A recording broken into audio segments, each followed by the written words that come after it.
first things first, whenever you get doing soap, always make sure you have gloves, and if you feel it necessary, maybe long sleeves, maybe goggles too, because if you get any of the lye solution anywhere in your body, it burns like an acid, but it's a strong base. So, also clothing. Yeah. So we're both wearing crappy clothing. Honestly, I forgot my goggles and stuff, so I'm wearing gloves though. Okay, so the first thing I'm going to do is weigh up the oils I need. I'm using olive oil and coconut oil for this basic soap recipe. So maybe 1,500 grams, which is 3.31 pounds. Okay. The measurements for these are very, very specific. Yeah, you can't just throw a bunch of stuff together. You have to make sure you get it almost perfectly, because you're doing a chemical reaction. If you don't get it done right, you're going to either have too much lye and it'll burn your skin, or you'll have too much oil and it won't lather. This is just a regular hand soap. We also 0.66. Yeah. We also use it just regular body soap. We've used it for shampoo as well. It's just a good all-around soap. It cleans well, and it is still moisturizing. Yeah, it's not harsh on your skin. Okay, so we're going to combine these two oils together.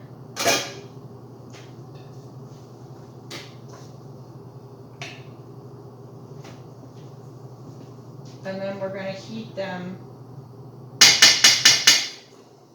on the stove until the coconut oil is melted. Okay. I have a container specifically for lye. That's why I said I put lye. We don't use that for anything else. Yeah. That is the only thing that I use to weigh the lye in. Okay, so Nick, I need 240 grams of lye. Okay, so there's two different types of lye. There's sodium hydroxide, and then there's potassium hydroxide. For the method we're doing, you want sodium hydroxide. 0.53 pounds. And again, be very careful with this. In the powder form, it's not. I'm sorry, what did you say? 0.53.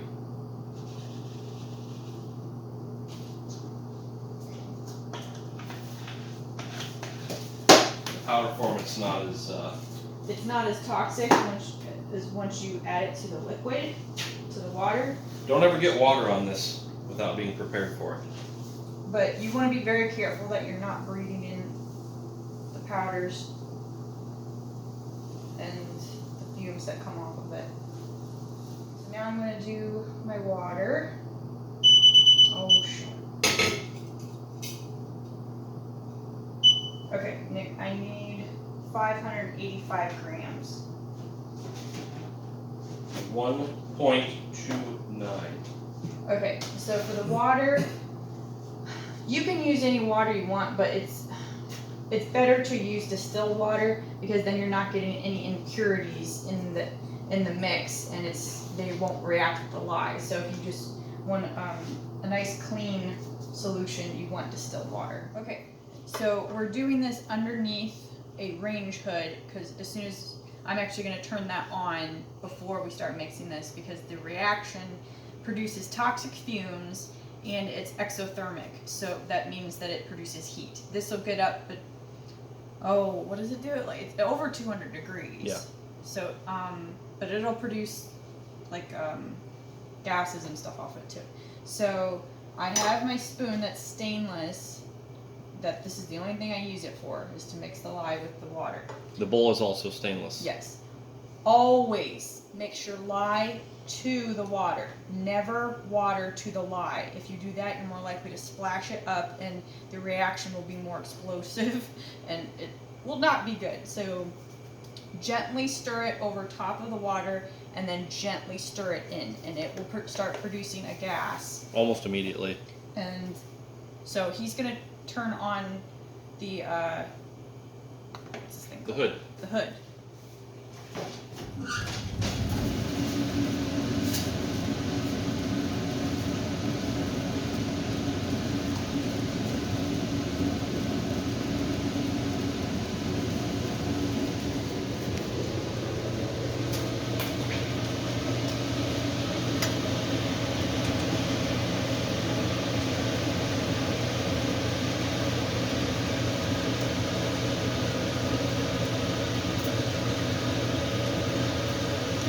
See, it's already steaming.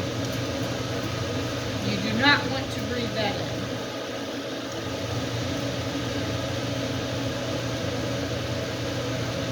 We're running 160, 170 already. 180. Does not take much time to heat up. You want to make sure you stir all the granules in though, because if you don't, it won't have a complete reaction, and then when you mix it with your oils, it won't react correctly.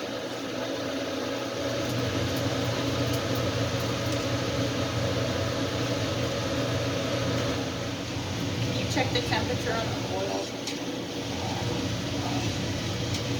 We're at like 178. It's all melted? Yep. Okay, I'm going to turn that off.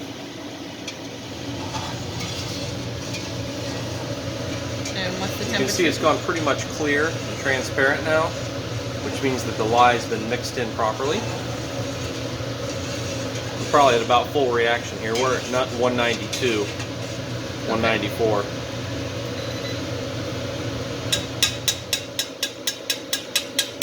Now be careful, because any liquid that's on this spoon now has reactive lye on it.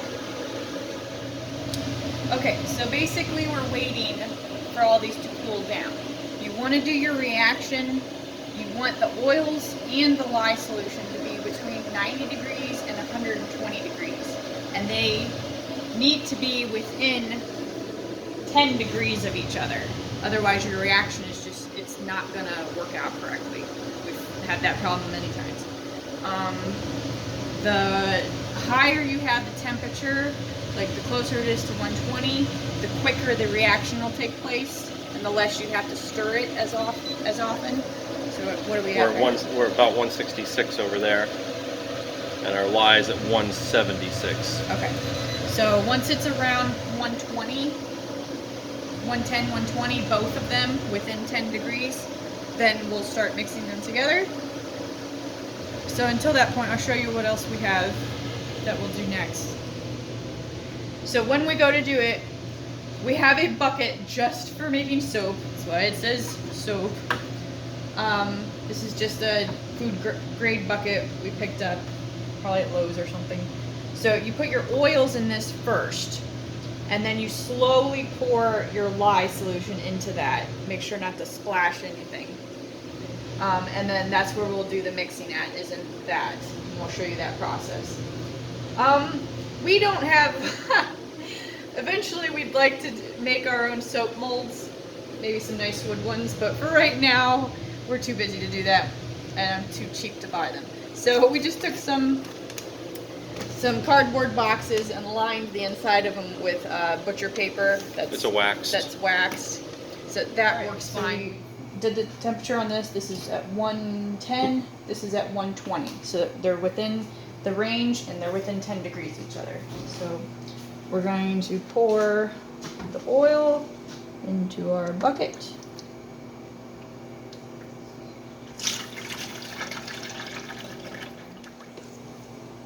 I'm going to put it down as close to the oil as I can, and pour the lye solution in.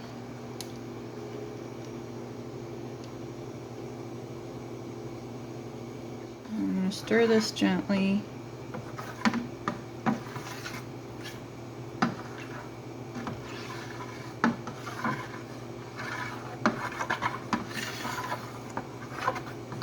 Okay.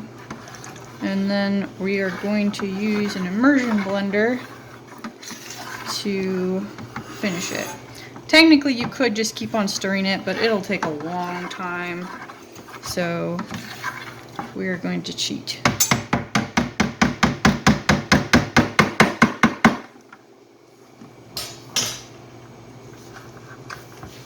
And be careful because this tends to spray everywhere. Or maybe I'm just uncoordinated.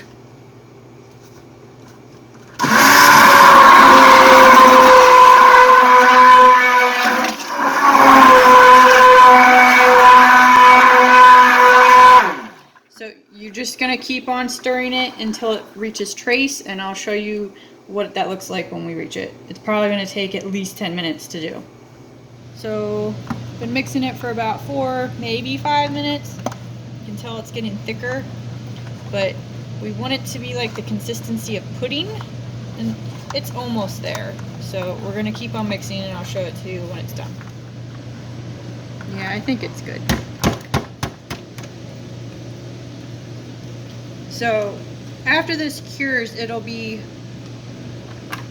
more solid, and then we'll actually cut it into the size bars we want. So this type of soap making is called cold process, and that's because you have to cure it. Each different type is a different amount of time. There's a lot of different ways to make soap. This formula usually takes about a month to cure, which it's basically just the extra moisture evaporating out of the bars. You can do also what's called a hot method, and that doesn't really require any curing time, but you have to have like dedicated crock pot and stuff just for the soap. I'm just gonna try to smooth up the top. You don't have to do that, but if you don't, your soap will look like that when it hardens. We don't care too much what it looks like, obviously, since we're doing it in a cardboard box. If you're actually doing bars of soap to sell at like a farmer's market, obviously you would want something a little more advanced than a cardboard box with some wax paper in it. But yeah, you can get silicone molds and stuff that look really nice. My dirty body doesn't care what it looks like in the shower. Also, we do not add any fragrances to this because we both just don't like scents. If you are a hunter, you may want to not add any fragrance as well. The deer can smell that in the woods. They do make specific soaps with no fragrance. You can actually make your own. But if you were going to add any fragrance, before you pour it into the mold is the time when you do that.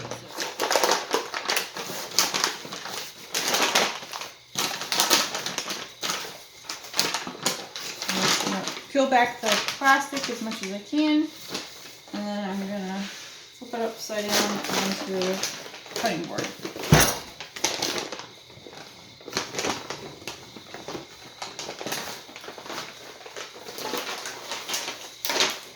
And you can see it's pretty firm. And now I'm going to cut it into bars. You can actually get specialized cutting blades that have like designs and stuff in them. I do not care that much. I just want to use it. I don't care what it looks like. So this is actually a pizza cutter that I have. So it's still soft inside, like you can still make an indentation in it. So this will need to cure for about a month.